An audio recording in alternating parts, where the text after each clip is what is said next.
Hi there, Smart Drivers. Rick with Smart Drive Test, talking to you tonight about road rules, those things that guide our actions and keep us safe on the roadway. Most of the time, how they keep you safe, how they make you a safer, smarter, more predictable driver. Stick around, we'll be right back with that information.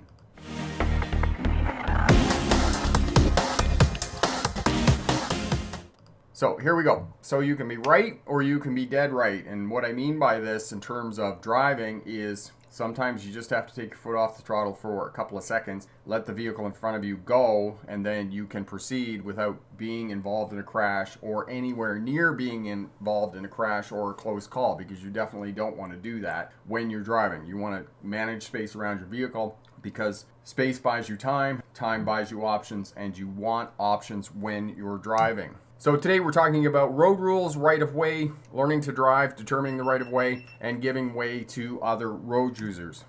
Road rules are broken. They're broken all the time. Know that. It's not a matter of if it's going to happen. It's simply a matter of when it's going to happen when you're driving. And road rules no more prevent traffic crashes than criminal law prevents crime. Road rules don't make you a safer, smarter driver. You can adhere to every road rule and you could still be at risk of being involved in a crash. So know that there are rules.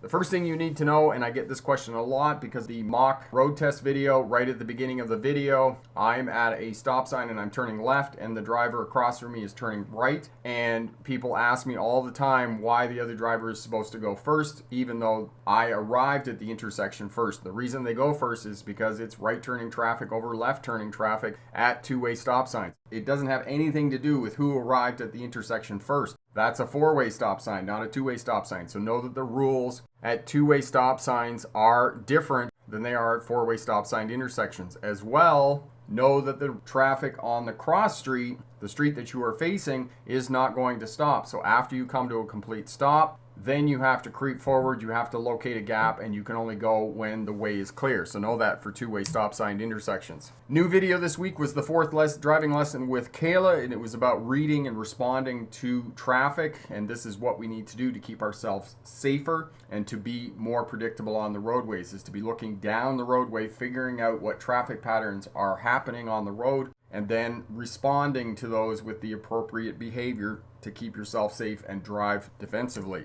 And Kaillah passed her driver's test on Friday. Congratulations to Kaillah. She was extremely happy and sent me these images that I posted around on social media. So congratulations to Kaillah on passing her driver's test. That is absolutely awesome. Live stream every Sunday at 6 p.m. Pacific Standard Time, 9 p.m. Eastern Standard Time. We answer all of your questions about driving, passing a driver's license test, becoming a safer, smarter driver, or starting a career as a truck or bus driver. Click up in the corner here, set a reminder for Sunday's live stream, and we'll see you then.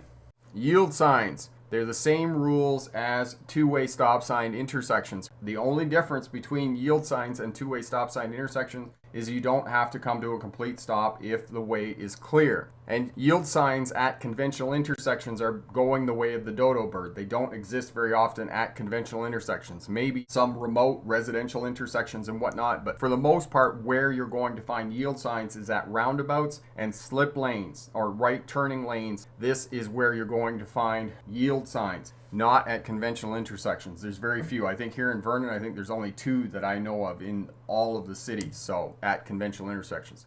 So, four-way stop signs, first vehicle to arrive, the vehicle on the right. If you're not sure who goes first at the four-way stop sign intersection, just pause and let the other person go first. Okay, so the road users in the intersection. So if there's a pedestrian or somebody on a scooter, those types of things, and they're already in the intersection, they're the ones that are going to go first. So after these rules apply at a four-way stop sign intersection, then it's right turning traffic over left turning traffic and straight through traffic over turning traffic. So that's the way that it works, four-way stop sign intersections.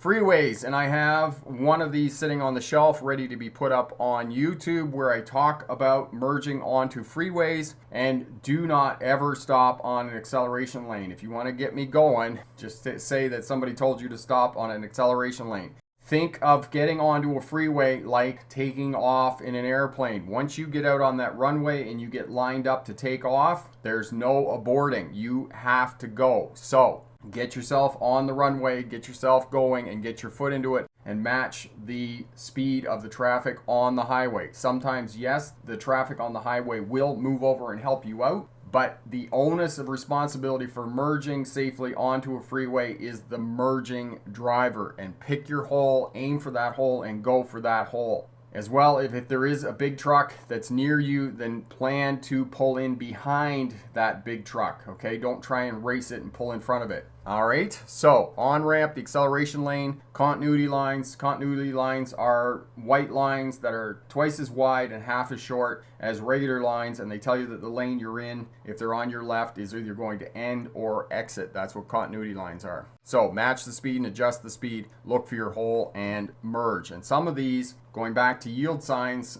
in some states, they will have yield signs on the on-ramp or on the acceleration lane. The yield sign is there to simply remind you that the onus of responsibility for merging safely is on the merging driver. That's all the yield sign means. It doesn't mean that you have to stop and wait for a gap. It just means that the onus of responsibility is on you.